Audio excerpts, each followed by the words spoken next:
Um órgão do sentido saudável nunca transmite uma falsa impressão. Essa frase é do Dr. Norbert Glass, que é um autor famoso no mundo antroposófico, e ela resume bem a importância de nós entendermos os nossos sentidos. Para a antroposofia, são 12 sentidos e não apenas 5. Quando a gente tem um órgão ou um sentido problemático, ele não só nos dá uma impressão incorreta sobre o mundo externo, mas também tem um impacto muito grande na nossa vida anímica. Se nós nos sentimos com ou sem energia, ou no nosso sentido de liberdade, principalmente à medida que nós vamos envelhecendo. Aliás, o Dr. Glass diz que envelhecimento, num certo sentido, é a extinção gradual das funções sensoriais. Além disso, um olhar atento sobre esses órgãos pode ajudar a diminuir problemas, como por exemplo a perda da memória, já que o mesmo órgão, que é o corpo etérico, que dá o sentido da vida, que é o sopro da vida, que se chama no cristianismo, ou ki ou prana em outras filosofias, esse órgão é responsável pelos sentidos e pela formação do corpo físico, pela memória e pela nossa sensação de cansaço ou de estar se sentindo bem, ter energia.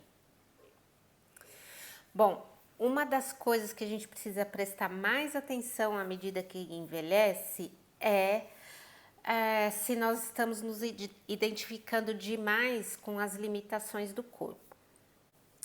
O Rudolf Steiner, que é o criador da antroposofia, ele classifica esses 12 sentidos em 3 grupos. Então ele fala, sobre a trimembração do homem e cabeça, tronco e os membros. Então, pensar, sentir e a vontade. Então, no pensar, nós temos os sentidos da audição, da palavra, do eu do outro e intelectual. No sentir, que é o tronco, nós temos olfato, paladar, visão e calor. E na vontade, que são os membros, é o tato, o sentido da vida, o sentido do movimento e do equilíbrio. Então, com o envelhecimento, as forças que foram usadas para a formação desses sentidos podem agora ser metamorfoseadas em outras qualidades anímicas. A gente vai falar um pouquinho sobre cada sentido, o ponto de vista anímico de cada sentido e como o enfraquecimento de um sentido pode nos afetar com a idade e o que podemos fazer hoje para prevenir. A começar pelo sentido do movimento. Esse é um sentido relacionado com os nossos membros, com a nossa coluna. O levantar e o andar na infância possibilitou a conquista de um espaço físico, um espaço individual e independência. Para cada conquista física, a gente tem uma conquista anímica. Então, no nosso caso, andar, se movimentar, tem a ver com autonomia. Com o passar da idade, a falta de entusiasmo e a diminuição das forças físicas resulta em um enfraquecimento da vitalidade, o que afeta o sentido do movimento e nos leva a mover menos. Isso acaba por trazer uma sensação interna de perda de liberdade como ser humano. Então, é importante adquirir durante a vida um sentido interno de liberdade que a limitação física não vai poder tirar. Ele vai nos dar uma certeza de que não importa o que esteja acontecendo com o corpo, como seres humanos nós somos livres. Uma dica, que pode ajudar a manter o sentido de movimento em dia é manter uma agenda de atividades diárias. Então, fazer pequenas caminhadas, fazer yoga, fazer qualquer exercício físico que ajude nessa questão do movimento. Mas há um outro lado que vem com a idade, que é o do excesso de sentido de movimento. Isso pode acontecer também e trazer uma busca exagerada por novidades. Então, quando isso acontece, o nosso temperamento, né? Nós temos 4 temperamentos. Cada um tem mais de um. Então, é o colérico, o sanguíneo, o melancólico e o flegmático. E nesse caso do excesso de movimento, ele pode ir muito para o lado sanguíneo, ou seja, a pessoa que tem interesse por tudo, é muito inquieta. E o problema com isso é que nessa época da vida, o barco está remando para outro lado, que é a gente desenvolver qualidades como a perseverança e a estabilidade. Então, a gente vai falar muito sobre isso, evitar de remar contra a maré, né? E na idade prateada, né, nessa idade, na maturidade, a gente tem que dar preferência para desenvolver as qualidades anímicas.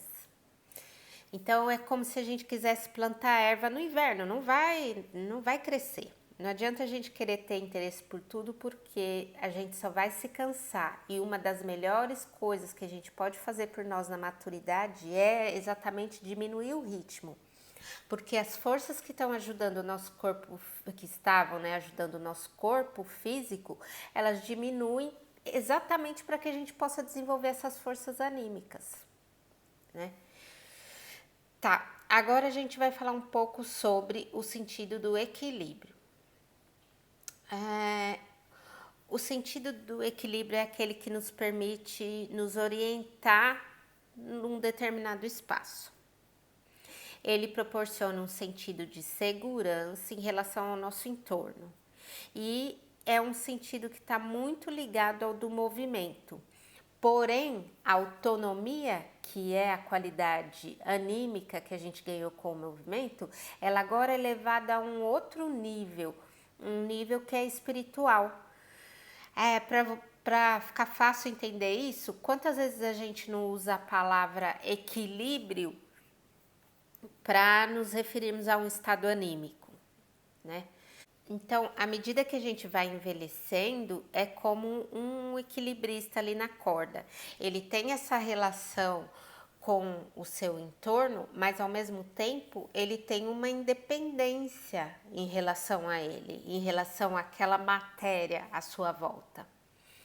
Aí a gente traz isso para o envelhecimento e para o sentido anímico. A gente também, quanto mais for se desprendendo da matéria, tendo um equilíbrio em relação a isso, tanto no sentido de renúncia e de altruísmo, mas também de não nos sentirmos limitados ou melhor, não nos sentirmos identificados com os limites físicos do corpo. Isso significa, por exemplo, falar só de doença, achar que não pode fazer mais nada porque está envelhecendo e tal. Então, quanto mais a gente desenvolver essa atenção, maior a nossa capacidade de equilíbrio interno aumenta. Então, é isso, a gente lembrar que à medida que as nossas forças físicas diminuem, a nossa sabedoria aumenta. Agora vamos falar um pouco sobre o sentido da vida. O sentido da vida tem a ver com o bem-estar, é o sentido que transmite informações sobre o nosso corpo. Então, o Deepak Chopra, por exemplo, quando ele explica sobre sistema simpatético e parasimpatético, ele fala que o que acontece no nosso corpo, na verdade, é inconsciente. A gente não precisa estar presente sabendo que o estômago está fazendo a digestão do nosso alimento. Isso acontece sem a nossa interferência. A gente só fica sabendo que alguma coisa está funcionando quando ela está errada. Então aí o corpo, o que o corpo faz? Ele traz aquilo à consciência, que é para que a gente possa lidar com aquilo. Falando um pouco sobre o sentido da vida, quando a gente tem um único órgão que não está funcionando direito, a gente já pode dizer que não está se sentindo bem. Né? Apesar de todo o resto do corpo estar bem, um órgão afeta o nosso sentido da vida. E quando esse sentido está prejudicado, ele leva ao pessimismo e ao cansaço extremo. Muitas pessoas recorrem ao álcool, né? O álcool pode dar uma falsa sensação de vida, porque ele promove ou provê estímulo, euforia, calor, que é um outro sentido, né? Sobre o qual a gente vai falar depois. Então, assim, pessoas quando elas estão infelizes, né, com as suas vidas, com seus relacionamentos, elas acabam recorrendo ao álcool. Mas é uma falsa sensação, né? Na verdade, falta de entusiasmo que desvitaliza. E aí o álcool, ele não vai vitalizar, ele vai te dar uma falsa sensação. Aí o que acontece com a idade? A gente ficar muito focado nessa sensação de mal-estar de algum órgão, as dores, os processos do sono, falta de vigor físico, e aí ela acaba por não dar atenção àquilo que acontece de melhor nessa fase. Que é primeiro, né, o gesto dessa segunda metade da vida, que é o de dar, na primeira metade foi o de receber. Agora, o que é que a gente pode entregar para o mundo numa fase mais madura? Também a sabedoria, né? Aí você se limita a pensar no que você não pode fazer, ao invés de toda a sabedoria que você tem, que você pode contribuir com ela. Então, o que a gente pode fazer? De novo, se movimentar, atividades físicas. E assim, gente, meu marido, ele não é muito ligado nessas coisas de espiritualidade e tal, mas ele adora assistir vídeos do YouTube. E uma coisa que ele tem, que tem se repetido nos vídeos que ele tem assistido sobre saúde, é falar sobre movimento. É a coisa que a melhor coisa que a gente pode fazer por nós nessa época da vida é se movimentar. E a outra coisa é fazer atividades que não sejam só para o nosso próprio benefício, né? Então, por exemplo, cuidar de uma criança, fazer algo para alguém, doar conhecimento para o mundo. Essas são as dicas com relação a esse sentido. O próximo sentido que a gente vai explorar um pouco é o sentido do calor. Ele tem implicância direta na vida anímica. O calor corporal estimula o calor da alma e do coração. Tanto que a gente, né, que mora fora do Brasil, sempre diz, no Brasil tem mais calor humano. As pessoas são mais calorosas, nos países quentes as pessoas são mais calorosas, então é um sentido que está muito claro para a gente na nossa comunicação, como ele tem uma qualidade anímica importante, né? A gente diz que essa pessoa é fria, né?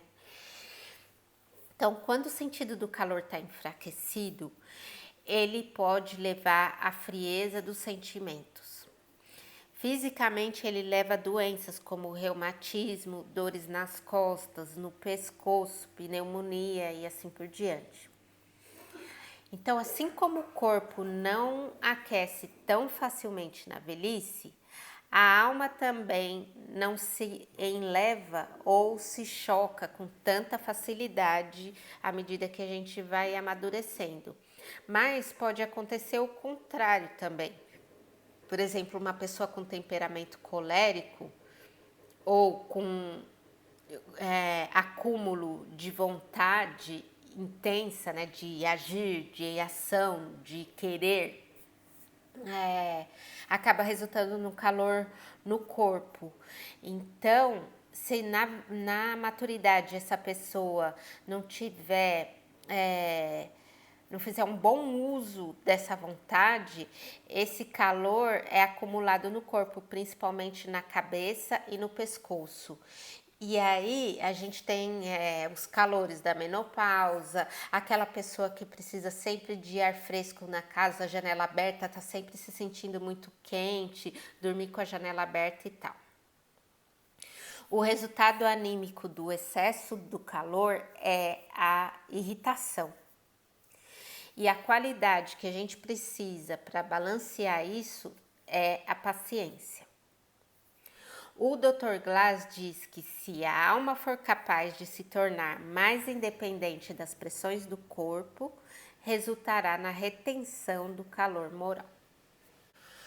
O próximo sentido sobre o qual a gente vai falar agora é o intelectual. Este é um sentido que pode ser prejudicado pela educação ou pelas circunstâncias externas, se não for bem equilibrado com o sentir.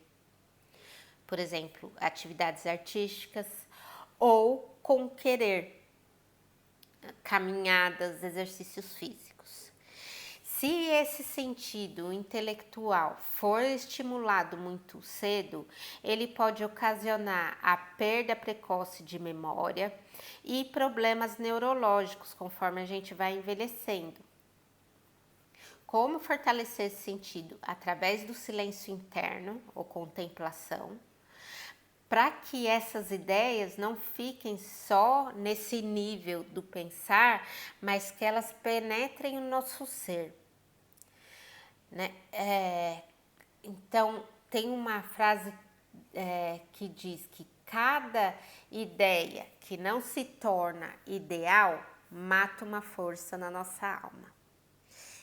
E cada ideia que se torna um ideal cria dentro de si forças vitais. Então é isso, a gente sair do teórico e ir para o fazer, ir para o sentir, dar um outro significado para essa intelectualidade, né? Para que a gente não endureça.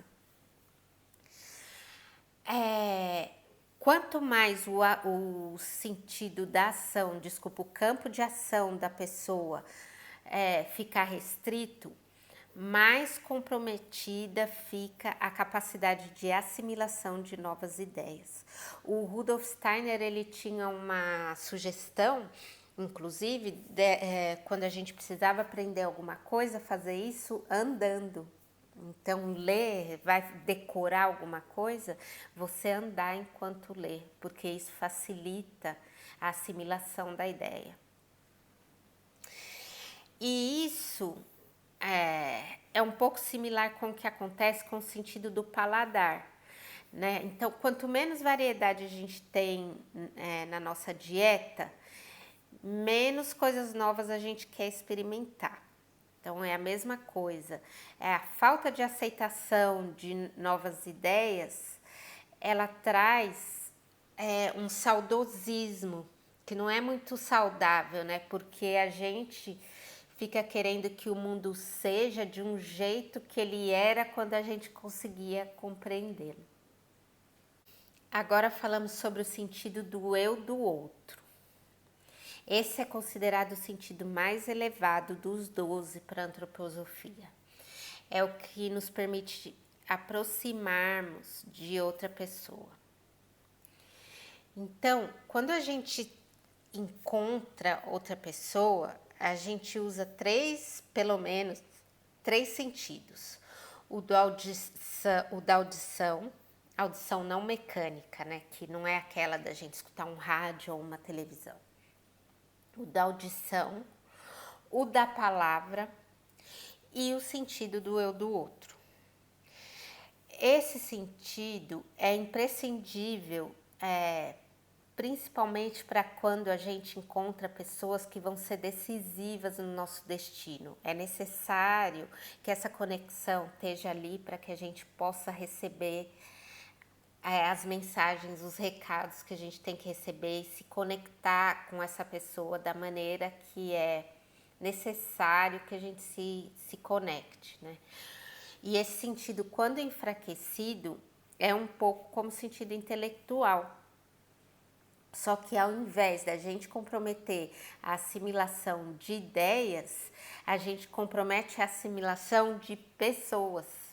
Então, começamos a ficar muito críticos, a gente julga a pessoa baseado simplesmente na maneira como ela nos trata, ao invés de ter um olhar mais amplo, que contemple a história daquela pessoa, o que faz aquela pessoa agir daquele jeito, ou o que eu posso aprender com aquela pessoa. Enfim, é um gesto de abertura, né, gente? É disso que a gente está falando, um gesto de expansão para se conectar com o eu de uma outra pessoa. Agora, considerando que conforme a gente envelhece, a gente restringe bastante o círculo de amizade e perde contato com diversas pessoas, isso acaba por ter por consequência uma dependência muito grande daqueles que ficam. Então a gente fica pegajoso, né? E também um sentimento de solidão. Bom, um exercício que pode ajudar a desenvolver ou fortalecer, né, esse sentido é esquecer de si mesmo quando em contato com os outros. A comunicação não violenta fala muito sobre isso, né? Que é você, por exemplo, uma pessoa vai te contar uma coisa, eu sofro muito quando eu brigo com meu marido. Eu também me dá dor de estômago e tal, porque a gente acha que essa é uma maneira da gente se conectar com o outro. E a comunicação não violenta, ela fala, olha, não é legal, porque você devia estar ali simplesmente aberto para escutar o que o outro está falando, né? Sobre a experiência dele, como ele se sente, se colocar numa posição de curioso, de o que é, né? Você ajuda escutando. E essa sugestão de fortalecimento desse sentido tem a ver com isso também, é esquecer de si quando você estiver em contato com outra pessoa e aceitar o outro como ele se apresenta diante de nós. O próximo sentido é o sentido da palavra. Ele refere-se ao entendimento não apenas no sentido intelectual, mas no que há por trás da palavra. Quando fortalecido, o sentido da palavra estimula a coragem e, quando mal utilizado, ele leva ao medo. Mas um bom exemplo assim para o sentido da palavra é a questão da mídia hoje em dia. Então são más notícias o tempo inteiro e assim, você assiste o noticiário e sai sempre de lá com medo, com essa sensação de que o mundo tá pior, né? Quando tem muito mais coisas boas acontecendo do que ruim. Uma outra coisa que a gente pode falar sobre o sentido da palavra é o tal do pôr a palavra para andar, né? É fazer aquilo que a gente fala, tanto no sentido de cumprir com o que se promete, quanto no sentido de fazer o que fala.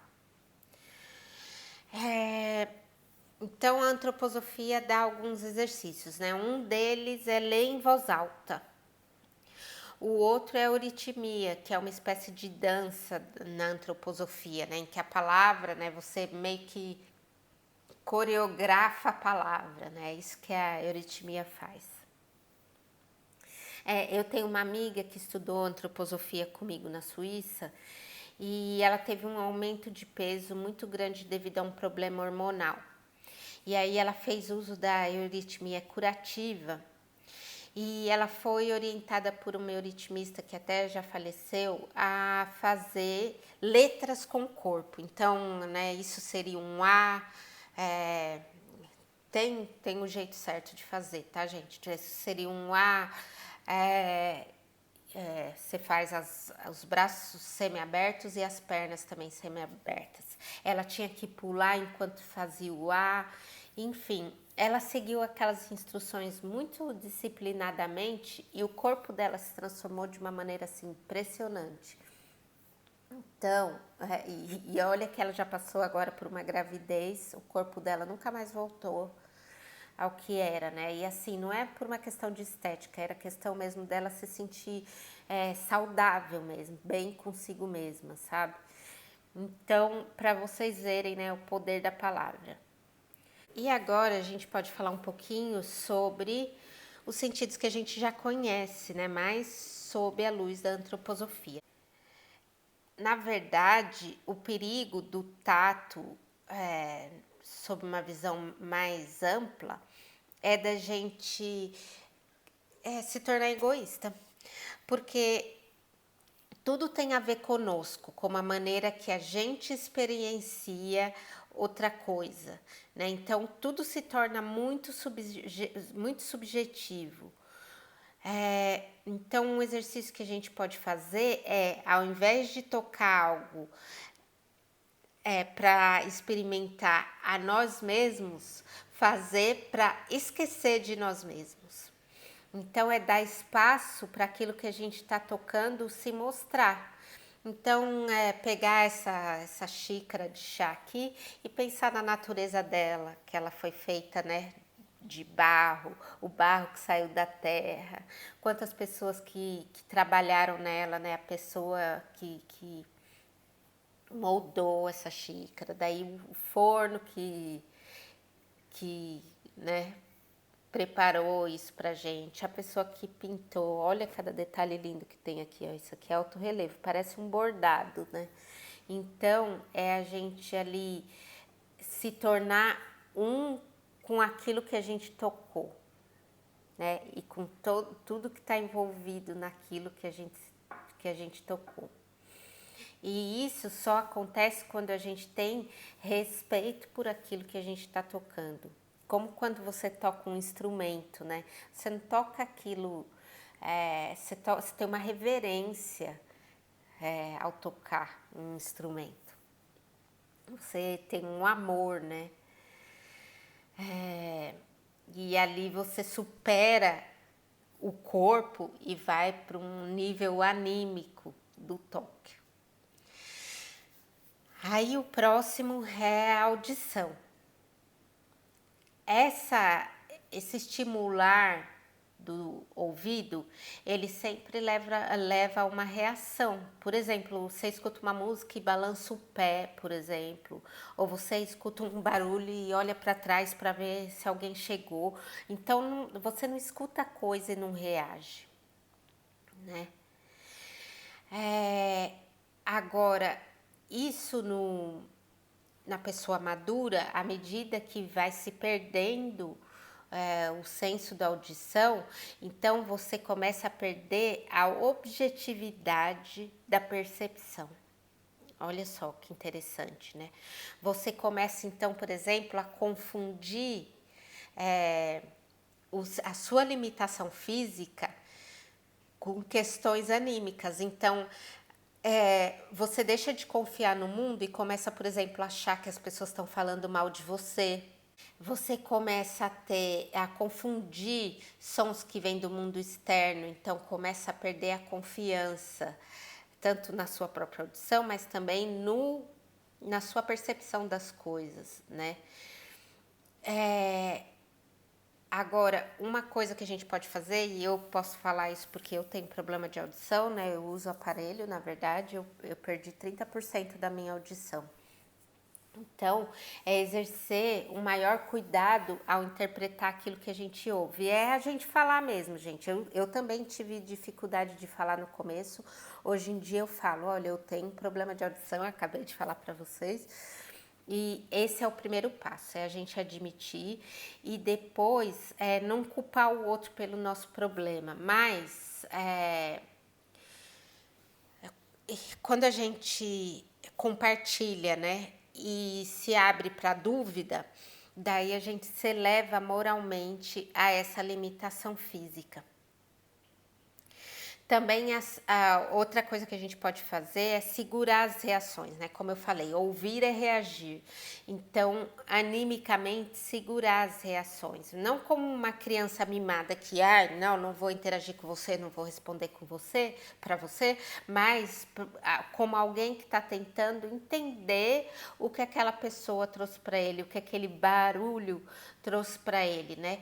E daí só oferecer o seu conselho, o seu ponto de vista quando for solicitado e num momento que você vir que é apropriado. Então isso vai fazer com que se desenvolva o ouvido ideal. Em coaching, inclusive, se você quiser obter uma determinada certificação, você vai ser testado no seu ouvir, né? Não no ouvir físico, mas enquanto de atenção você dá para aquela pessoa, enquanto você diz exatamente o que a pessoa disse para você, não com o seu julgamento em cima, não com o que você acha, mas o que você conseguiu entender do que a pessoa te disse. O próximo órgão sobre o qual a gente vai falar agora, o sentido, é o da visão.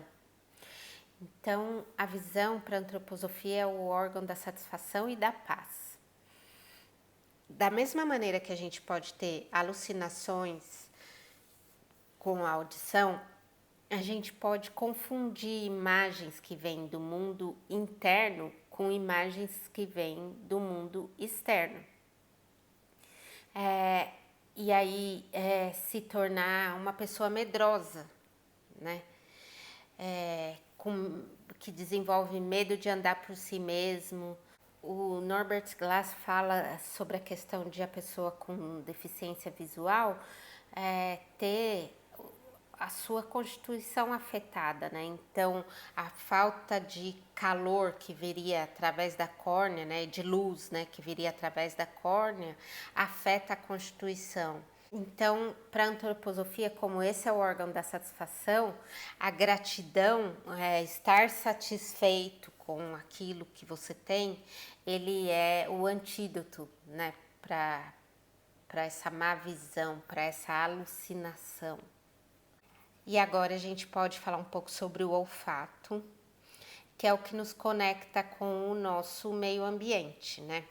Eu tenho um amigo, né, tem essa história, que ele me disse assim, Dulce, eu percebi que eu tinha me fechado pela dor do outro, porque eu passava na rua e se tivesse alguém ali, um morador de rua, qualquer coisa, eu prendia a respiração. E eu achei isso bem interessante, né? Lógico que ele viu isso com preocupação, né? E teve consciência, mas é um bom exemplo de como a gente se conecta, ou no caso, se desconecta do outro através desse sentido. Então, é um sentido extremamente ligado à compaixão. E o contrário desse sentido é o medo, né? Inclusive é uma coisa que acontece principalmente em cidades grandes como São Paulo, né? A gente se desconecta do outro e passa a ter medo dele, né? E isso impede o conhecimento íntimo da essência de outra pessoa. O paladar.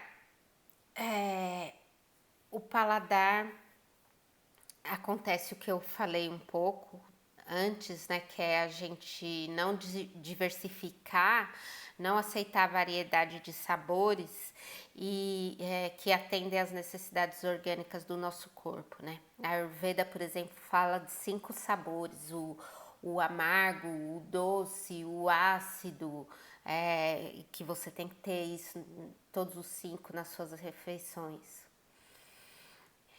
E aí, o que acontece à medida que a gente vai envelhecendo? Pode ver que às vezes uma pessoa mais idosa, né, quando a refeição não fica pronta na hora certa, ela se irrita, né? Outras pessoas não gostam de ser perturbadas quando elas estão comendo, como né, voltam como quando eram bebezinhos. Também pode levar à glutonia, à ganância. Então, como lutar contra isso? É desenvolvendo tato e cortesia, né? E altruísmo. Então, de novo, né, gente? É o gesto da gente dar, nessa segunda fase da vida. É mais do que receber, é através do dar que a gente vai curando o que está errado, né? Então é isso, gente. Espero que tenha plantado uma sementinha para que vocês queiram saber um pouquinho mais sobre isso e para que principalmente a gente possa viver a nossa maturidade, o nosso envelhecimento de uma maneira mais saudável e mais plena. Um abraço. Eu sou a Dulcineia Santos.